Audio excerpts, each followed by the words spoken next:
Welcome to another edition of Exotic Gardening UK Yorkshire Kris Weekly. It's been a few weeks since I've done a regular video, so here it is, start back of the autumn season, because we're now in meteorological autumn, 1st of September, but the garden doesn't know that. All the plants are still growing as fast and thinking it's summer. The weather has been really changeable, so last weekend we had over 30 degrees in the garden and heat all weekend, whereas the last few days we've had sunshine and showers and it's got a lot cooler, and the forecast for the next week or so is looking pretty autumnal, pretty cool. In fact, tonight we might get down to 6-7 degrees, which a lot of the tender plants won't appreciate, but they will cope with as long as it heats up in the daytime. So coming up in today's edition, we'll be looking at colocasia problems and how to deal with those around the garden. We'll be looking at a very nice hardy ginger that's in flower right now.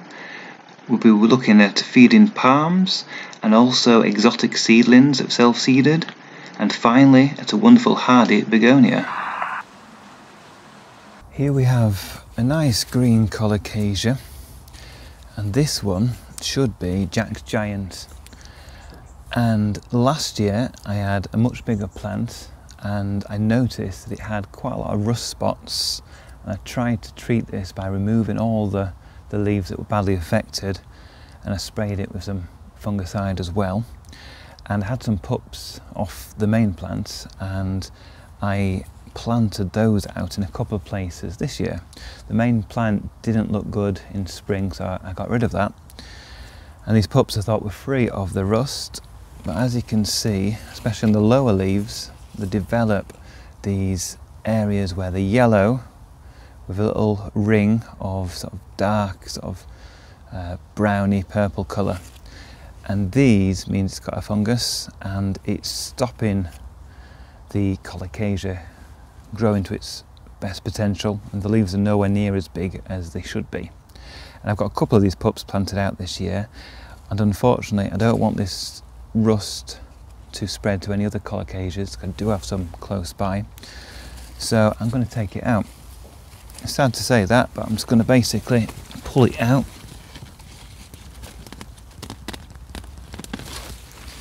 give it a shake, and that there is nowhere near as big as I expected it to get to, and that is probably because of the rust and it being not as healthy as it should be. So this is going to go in the compost bin, and I'll make sure I picked up any of the lower leaves that have fallen on the ground, and I'll search the ground for any little runners as well, and I'll remove those. I think there are a couple. So although it's sad to get rid of a plant, it's much better to get rid of one plant than it affecting lots of others in the garden. So I'll be getting rid of this now. Thankfully, my other colocasias have not been having the issue of rust or any other fungal diseases, and as you can see in this case, on this colocasia mammoth, the leaves are still growing very, very large, each leaf bigger than the previous one. Here we have the most hardy, reliable gingers in the garden, and this is Hedicium forestii with its wonderful pale, very pale white flowers with a slight hint of yellow at the centre. Got nice orange apricot anthers here in the middle and the white petals surrounding it. The wasps are very interested in this flower today. The smell of it has the slightest lemony scent, but it's very slight on this one. Some gingers do smell absolutely delicious all throughout the day, but this one's got just the slightest of scents, and it's very closely related to a more commonly seen species. But this is a much better plant. This grows much bigger, so this one grows up to about 1.70 m, 1.80 m, something like that. And I've split it a couple of years ago, and it's in the garden now in about 7 or 8 places. They don't like splitting too often, but I had a nice decent sized plant that bulked up, and I managed to get it in various places in the garden, in sun, in shade, and it's grown equally well wherever I planted it. And the leaves are pretty big for a ginger as well. So these are over 40 centimetres long and they're about 10-15 centimetres wide at the widest point, and it's one of the nicest plants to have in the garden.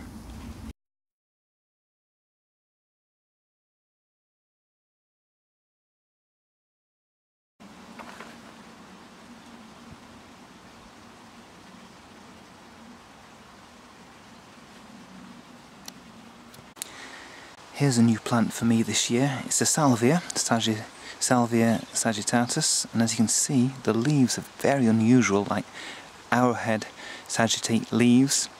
It's like a triangle shape but with a very elongated part at the front. It's not flowered yet, so hoping it will flower at some point this autumn, but it's a very unusual shaped foliage plant at the moment.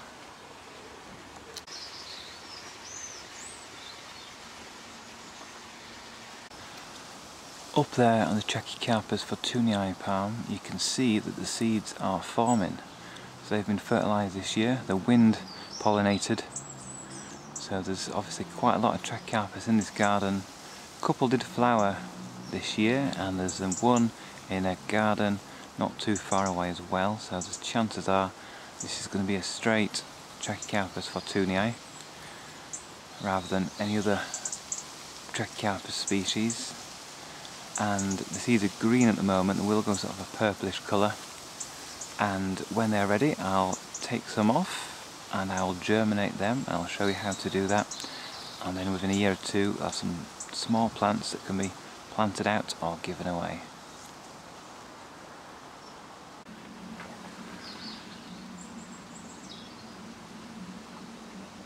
Now that we're into autumn, it's time to stop feeding plants that are grown in the ground, especially palms, because you don't want sappy growth over winter, which feeding them at this time of year would promote. But it's fine to still carry on fertilising plants in pots for those that are going to be kept over winter indoors, and also for your hungry plants like romantias and bananas in the ground.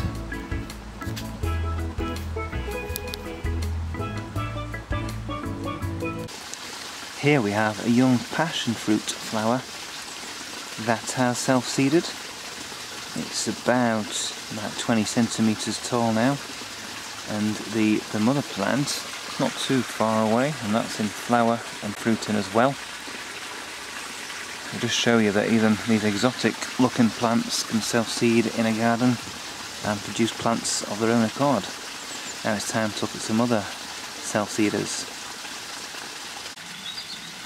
Here's a young Euphorbia mellifera that's self-seeded. There's quite a few of these about the garden. You can tell that it's Euphorbia by the sap. So if I break one of these leaves, the white sap would come out. And the mother plant of this one is not too far away. If we just pan round slowly, that is just around here. And the seeds explode at this time of year, so let's have a look at that. So this is a mother plant, and as you can see most of the seeds have been dispersed now. There's still a few on the plant. You can see the dried seed capsules, and these explode, so when the sunlight hits them on a warm day they literally explode off the plant. And then the seeds are dispersed everywhere. They're not doing it just by me touching it like some plants do, but when it's really warm they do explode around the garden, and that's how they disperse their seeds of this wonderful Euphorbia mellifera. And here's another self-seeder. This is a dahlia. This is like a yellow, lemon yellow dahlia, and the mother plant of this is this wonderful peachy coloured apricot and red scented dahlia, which is about 4 or 5 years old.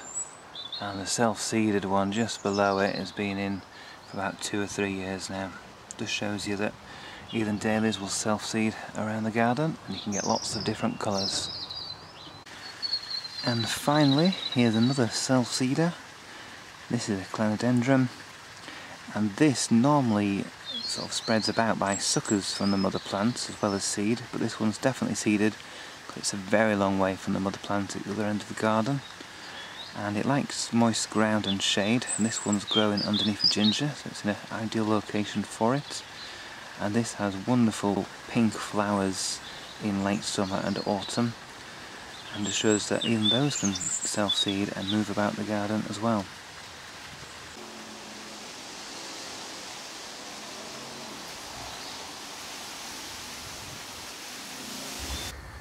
Now here is an absolutely stunning fiery red begonia, and this is Begonia bonfire, and I've had it growing in the ground in several places in the garden for several years now. I find it to be harder here. Obviously you buy this as a bedding plant normally in summer or from the combs in spring, and this comes back every year and it makes a substantial plant. There's a darker leaved one just behind it as well, and it flowers non-stop from sort of July all the way through to the first frost in October, maybe November.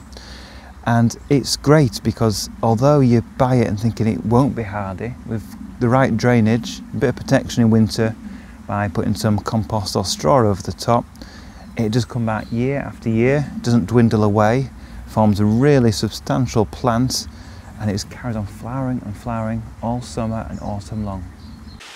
Thank you for watching this edition of Exotic Gardening UK. Join me next time for more planting and growing in the garden.